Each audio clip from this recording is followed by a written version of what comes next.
Do you feel like the key is to handling this open week better than the previous open week? I would say just attention to detail, being really focused on whatever we're doing, whatever the task at hand is, just making sure we're fully invested on each rep and making sure we're doing what we can to do it the right way. Do you feel like you've seen that this week? Do you feel like there's been more intentionality with handling those small details? I think so. Yeah, I think it's been great.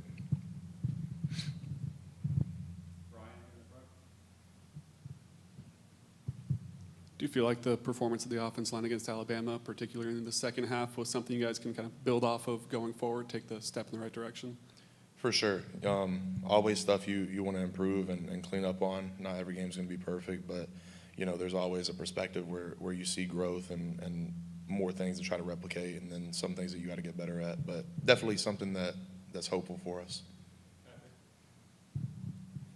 Cooper, Coach Heupel was in here and he talked about how he was impressed by the way that Nico kind of responded in the second half, and I guess the toughness he showed to come back from everything that happened in the first half. What did you see from him? What did you learn about your quarterback last week? I just think he kept playing and kept calm. I think, like I said, everything's not going to go your way, and things aren't going to be perfect, especially being a young guy. So just trying to learn on the fly and keep your confidence while you're at it, and things are going to work out for you.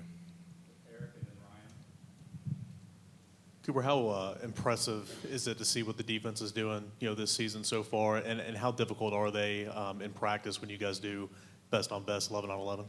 Super difficult. I think that was kind of the best thing that came out of our fall camp and the fall camp in the last few years is how strong our D-line is and how just good they are from top to bottom depth-wise. So they make you better, and I've played a lot of good defenses, and they're right up there with the best of them. Cooper, saw the video where you said after the game, we expected it though, or something like that, and Coach Heupel expressed similar confidence at halftime. Has that changed much during your time at Tennessee? Can you tell a big difference in sort of the belief of this team that things are going to go your way in the end? I don't know if it's a difference in time or belief. I mean, I think we always believed we were going to win and everything, but I think Coach Hype specifically has preached it. I think early in his career here, he started out by saying that the average team's hope, and you got to be a team that expects it if you want to win in this league. So I think that's been the mentality ever since he came over here. We'll go to Adam and then Paige. Cooper, the home crowd is loudest, obviously, when you're on the sideline. Defense is out there. What kind of impact do you think the Neyland crowd has had on these games? And what did you think of the suggestion that it's artificial?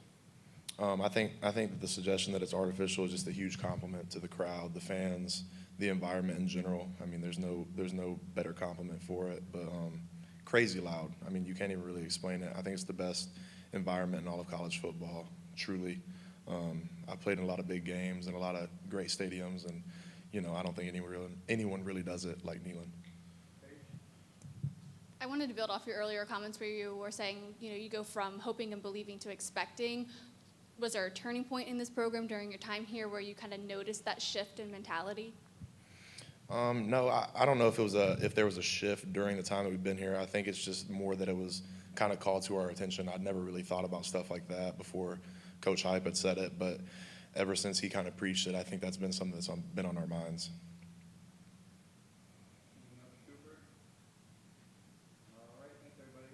Thank you all.